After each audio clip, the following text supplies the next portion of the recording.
শরীফ ওসমান হাদী ভাইয়ের মতো একজন দেশপ্রেমিক যখন দিবালোকে রাজপথে গুলি করা হয়, অনেকেই বলছে যে এখানে একজন হত্যাকারী নয়, বরং কোন একটা গ্রুপ বা কোন একটা মহলের এখানে হাত আছে তার হত্যার পিছনে। সবসময় একটা প্রশ্ন আসে যে এই রাষ্ট্রের মধ্যে কি কোনো সুশাসন বা বিচার বলতে কিছু আছে কিনা। আমার কাছে অত্যন্ত গর্বের একটা দিন হয়ে থাকবে, এটা চিরভাস্বর হয়ে থাকবে আমার কাছে। বীর শরীফ ওসমান হাদীর জানাজায় আমি অংশগ্রহণ করতে পারছি, এটা আমার জন্য একটা গর্বের বিষয়। আসলে হাদী ভাইয়ের মধ্যে দেশপ্রেম এবং ইসলাম প্রেম, ইসলামের প্রতি ভালোবাসা এটা অত্যন্ত বেশি ছিল। তার সাথে আমাদের রক্তের কোনো সম্পর্ক না থাকলেও রক্তের সম্পর্কের চেয়ে কোনো দিক দিয়ে কম না। আমরা মনে করি যে তার সাথে আমাদের আদর্শের সম্পর্ক, তার সাথে আমাদের আত্মার সম্পর্ক।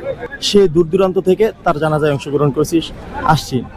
এবং একটা বিষয় আমাদের কাছে একটা বিষয় খুব শঙ্কার হয়ে দাঁড়িয়েছে যে দিবালোকে রাজপথে শরীফ ওসমান হাদী ভাইয়ের মতো একজন দেশপ্রেমিক একজন মানুষকে যখন দিবালোকে রাজপথে গুলি করা হয় আর সে গুলিবিদ্ধ হয়, তো রাষ্ট্রের আসলে নিরাপত্তা ব্যবস্থা কতটা প্রশংসনীয় বা কতটা শক্তিশালী, এই রাষ্ট্র কি আসলে নিরাপত্তা ব্যবস্থা বলতে শক্তিশালী নিরাপত্তা ব্যবস্থা বলতে তেমন কিছু আছে কিনা। আসলে তার মতো এরকম একজন মানুষ যদি তার নিরাপত্তা না থাকে, তাহলে রাষ্ট্রের কোন মানুষটা নিরাপদ। বিভিন্ন জায়গায় একের পর এক সবসময় একটা প্রশ্ন আসে যে এই রাষ্ট্রের মধ্যে কি কোনো সুশাসন বা বিচার বলতে কিছু আছে কিনা। যে আজকে একের পর এক হত্যা হচ্ছে, একের পর এক অন্যায় কিন্তু হচ্ছে, কিন্তু রাষ্ট্র এর জন্য কি পদক্ষেপ নিচ্ছে, প্রশাসনের জন্য কি পদক্ষেপ নিচ্ছে। আমরা চাই একটি রাষ্ট্র যেখানে কোনো অন্যায় থাকবে না, এবং কেউ যদি কোনো অন্যায় করে তার যেন সঠিক তদন্তের মাধ্যমে অন্যায়কারীকে এনে তার যেন বিচার নিশ্চিত করা হয়।